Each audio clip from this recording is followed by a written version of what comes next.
स्वतंत्र देव सिंह जी केंद्रीय उत्तर प्रदेश के कैबिनेट मिनिस्टर सिंचाई विभाग। ये एक सोचने वाली बात है कि हमारा एक ऐसा मिनिस्टर कि जो गांवों की पगडंडियों में हमारे बालक बालिकाओं का उत्साह बढ़ाने के लिए इस मुरादनगर विधानसभा की धरती पे आया है, उनका हम इधर से स्वागत करते हैं और इधर से आभारी हैं। हमारे विधायक अजीत पाल जी, महानगर अध्यक्ष मयंक गोयल जी, राजपाल त्यागी जी ने रात दिन एक किया अपने साथियों के साथ ये प्रतियोगिता कराने के लिए, और पूरे जिले की प्रतियोगिता पप्पू पहलवान जी हमारे करा रहे हैं। कहाँ गए? अच्छा ये ठीक है। देखिए कि भारत के अंदर आजादी के बाद केवल नेहरू परिवार को याद किया गया और इतिहास के साथ एक जाति हुई कि सरदार पटेल को भुला दिया गया। बंकिम चंद्र चटर्जी जिन्होंने 1875 में वंदे मातरम लिखा था, उसके नाम पर दिल्ली में भी कोई सड़क नहीं बनाई, उनको कोई याद नहीं किया गया। पर मोदी जी आए और मोदी जी ने इन सब महापुरुषों को उनको सम्मान दिलाने के लिए कभी बिरसा मुंडा की याद में कार्यक्रम कराते हैं, सरदार पटेल की याद में कार्यक्रम कराते हैं, बंकिम चटर्जी की याद में कार्यक्रम कराते हैं। आने वाली पीढ़ियों को इस इतिहास की जानकारी रहेगी। आज सवेरे मैंने बच्चों को खेलते हुए देखा, बालिकाएं भी कबड्डी खेल रही थी, पहलवानों ने पहलवानी के ये कार्यक्रम किए। ये भारत को कभी भी ओलंपिक में कभी कभी एक आध मेडल तीसरे नंबर का मिल जाता था, अब की बार 6 मेडल मिले हैं। पहली बार नरेंद्र मोदी जी ने भारत के खिलाड़ियों को सम्मान दिया है और घर घर हमारे मंत्री जा रहे हैं। आपका बहुत बहुत धन्यवाद, आपको बहुत बहुत शुभकामनाएं। गांव के बच्चे जीते होंगे। हम सब लोगों के बीच में गाजियाबाद की लोकप्रिय महापौर आदरणीय सुनीता दयाल बहन जी हम सब लोगों के बीच में उपस्थित, एक बार जोरदार करते हुए स्वागत करेंगे। अब मैं बुलाना चाहूंगा इस कार्यक्रम के मुख्य अतिथि, हम सब लोगों के अभिभावक, भारतीय जनता पार्टी उत्तर प्रदेश के पूर्व में प्रदेश अध्यक्ष, जिनके संघर्षों से नए नए नित्य नए कार्यकर्ताओं का निर्माण होता है, ऐसे लोकप्रिय प्रदेश अध्यक्ष, पूर्व प्रदेश अध्यक्ष और वर्तमान में कैबिनेट मंत्री स्वतंत्र देव सिंह जी के लिए एक बार खड़े होकर ताली बजाएंगे, एक बार खड़े होकर जोरदार ताली बजाएंगे। बैठे रहिए, बैठे रहिए बेटा, बैठे रहो, बैठो बैठो बैठो बैठो बेटा, बैठो बैठ। हमारे आज के लोकप्रिय सांसद और जो बच्चों से बहुत प्यार करते हैं, ऐसे लोकप्रिय सांसद अतुल गर्ग जी, एक बार ताली बजाकर स्वागत करते, खड़े हो जाएं अतुल जी। और हमारे अजीत जी रात दिन सरकार के पीछे पड़े रहते हैं, क्षेत्र के विकास के लिए परिश्रम की पराकाष्ठा करते हैं। टेल तक पानी आवे, नल का कनेक्शन मिले, नहरें पक्की हो जाएं, कहीं कच्ची न दिखें और सड़क मिल जाए, रोड मिल जाए। इसलिए मैं अजीत जी को हृदय से स्वागत करता हूं। इसी तरह जनता के लिए संघर्ष करते रहिए और जनता जनार्दन का आशीर्वाद आपके ऊपर बना रहेगा। हमारे महानगर के अध्यक्ष मयंक गोयल जी, हमारे मेयर साहब अभी आई हैं, ये देखने में थोड़ा तंदुरुस्त हैं, लेकिन अब 10 किलोमीटर पैदल चल सकती हैं और चलती हैं, हर कार्यक्रम में भाग लेती हैं। इसलिए एक बार मेयर सुनीता दयाल जी के लिए भी ताली बजा के खड़ो जाइए। सुनीता जी जान जब बेटियां देख लें सब आपको। हाँ इधर आइए, साइड में थोड़ा सा इधर। अपनी सुनीता जी हैं, मेयर हैं, ठीक है बैठ जाओ। हमारे महानगर महामंत्री और इस कार्यक्रम में संयोजक पप्पू पहलवान जी हैं। पप्पू पहलवान पहले थे, लेकिन इधर पता नहीं क्यों शरीर कर लिए, पहले 3 गुना शरीर था, अब 1 गुना बचा है। अब दुबले नहीं होना इससे, हाँ ऐसा रहिए।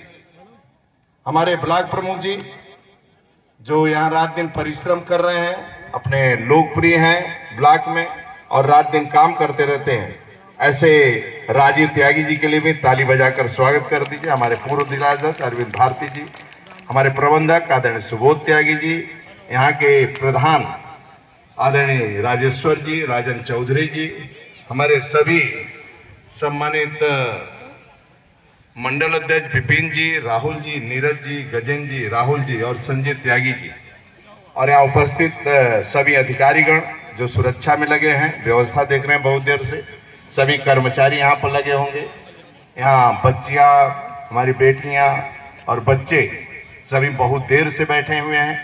सभी को मैं नमस्कार करता हूँ। जो वरिष्ठ जल शक्ति मंत्री के नाते मैं सिर झुकाकर आप सबका प्रणाम करता हूँ, आप सबका स्वागत करता हूँ। आज जब मैं सांसद खेल के लिए आपके बीच में खड़ा हूं तो दिल गर्व और ऊर्जा उमंग से भर जाता है। खेल केवल हार जीत का मैदान नहीं है, यह चरित्र निर्माण, अनुशासन और समर्पण और देशभक्ति की सबसे बड़ी पाठशाला है। खेलों का सच्चा लक्ष्य एक पदक नहीं है, इसका लक्ष्य समाज को जोड़ना है। खेल हमें सहनशीलता सिखाता है, टीम वर्क सिखाते हैं और असफलता से ऊपर उठकर फिर प्रयास करने का उत्साह देते हैं। गुण जीवन के हर क्षेत्र में विजयी बनाते हैं। साथियों, सांसद खेल प्रतियोगिता अवसर है नई प्रतिभाओं का को खोजने का, छोटे कस्बों और ग्रामों की खोई हुई खेल संस्कृति को पुनर्जीवित करना और हर बच्चे, किशोर और युवा को खेल का अवसर देने का है। केंद्र और राज्य सरकार की नीतियां खेलो इंडिया, फिट इंडिया और सांसद स्तर के इस महोत्सव का उद्देश्य हर गांव, शहर तक खेल पहुंचे और प्रतिभा सम्मानित हो। मोदी जी के विजन 2036 में ओलंपिक की मेजबानी करने की तैयार है। इसके लिए हमें आज से ही लक्ष्य निर्धारित करना होगा। मित्रों, जहां ओलंपिक होता है और जिस देश में होता है, जिस शहर में होता है, वहां शहर सज जाता है। रोड, सड़कें, हाईवे, नेशनल में सभी फिट हो जाते हैं। होटलों का निर्माण हो जाता है। अच्छी अच्छी गाड़ियां, टैक्सी, वह शहर एक अद्भुत जैसा लगने लगता है और वह शहर में खुशहाली और पूरी दुनिया से, पूरे देश से लोग आते हैं। और उत्तर प्रदेश से ये सभी बच्चे, लगभग प्रत्येक लोकसभा में 2 से 2.5 लाख तक ये बच्चे भाग लेते हैं। यानी एक नई प्रतिभा, जो सोई हुई प्रतिभा थी, जिनका कोई पुरुषा पहले होता था, बहुत पहले गांव में लोग त्योहारों पर कबड्डी खेलते थे, क्रिकेट, कबड्डी खेलते थे, खो खो खेलते थे, कुश्ती लड़ते थे, लेकिन ये प्रतिभा बंद हो गई थी। लेकिन 14 के बाद, आदरणीय मोदी जी आने के बाद, बच्चों की प्रतिभा निखरे और गांव से लेकर देश तक लड़ते लड़ते और स्वर्ण पदक जीते, जिसके कारण देश का नाम और सम्मान पूरी दुनिया के अंदर बढ़े। इसीलिए खेल प्रतियोगिता का आयोजन हुआ। आज एशियाई खेलों में भारत 2018 में 70 मेडल जीता, हासिल किया। 2023 में बढ़ाकर 107 मेडल तक पहुंचा। योगी जी के नेतृत्व में खेल नीति 2023 में भी लागू हुई। इससे खिलाड़ियों को समग्र विकास, समावेशी, पहले वित्तीय समर्थन, प्रेरक प्रोत्साहन, करोड़ों का पुरस्कार दिया जाता है। योगी सरकार हर विकास खंड में मिनी स्टेडियम, हर जनपद में स्टेडियम का कार्य चल रहा है। अच्छे खिलाड़ियों को प्रोत्साहन और सरकारी नौकरी दी जा रही है। अब भारतीय महिला क्रिकेट में जो बेटी पहली बार विश्व में, बेटियों की जो क्रिकेट की टीम है, वो पहली बार विश्व में जीतने का काम और रिकॉर्ड बनाने का काम किया है मित्रों। और हमारे क्रिकेटर, एक लड़की अपने उत्तर प्रदेश की है, दीप्ति शर्मा, जिसको एडिशनल सीईओ का नौकरी देने का किसी ने काम किया है, और पारल चौधरी को भी सीईओ का नौकरी देने का किसी ने काम किया है, आदरणीय योगी जी ने किया है मित्रों।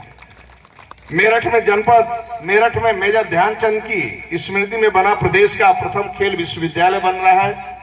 ये सब जो कुछ हो रहा है और जो आगे होगा, इसलिए हो रहा है कि 2047 में मेरा देश पूरी दुनिया को दिशा दे। कभी कभी इस धरती पर ऐसे प्रधानमंत्री के रूप में जन्म लेते हैं।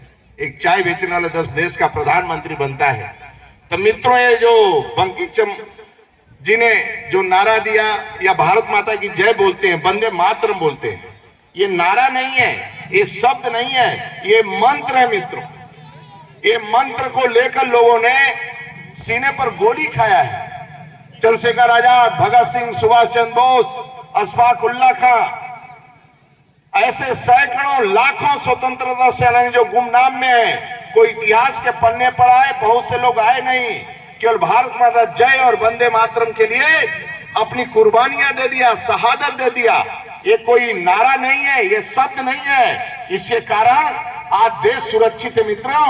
उन रणबांकुरों के कारण आज इस छाए के अंदर बैठे हैं, आसमान के नीचे बैठे हैं, उन रणबांकुओं के कारण, जिसके कारण शहादत हुई।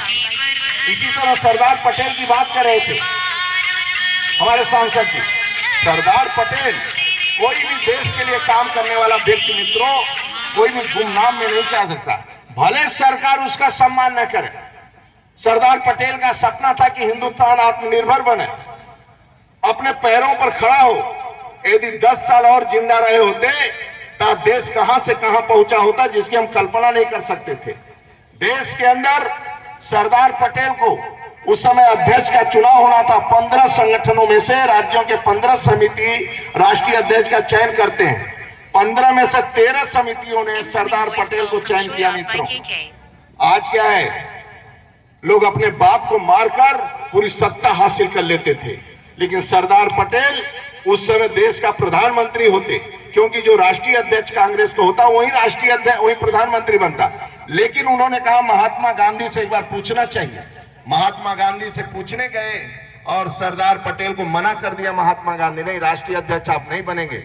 न तर्क किया, न वितर्क किया, न विद्रोह किया, न अनुशासनहीनता किया और आकर पर्चा वापस ले लिया। आज पार्षदों का टिकट काट दीजिए तो विद्रोह कर देते हैं। आप पर्चा वापस लिया, जो देश का साम्राज्य बन रहा था जिसके पीछे खड़ा था मित्रों, लेकिन नहीं, गृह मंत्री फिर उप प्रधानमंत्री बनाया गया।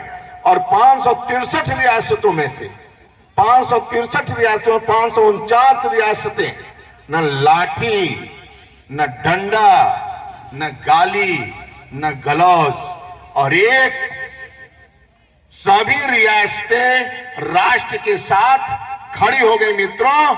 नहीं तो गाजियाबाद से न निकलते तो भोपाल का वीजा लेते।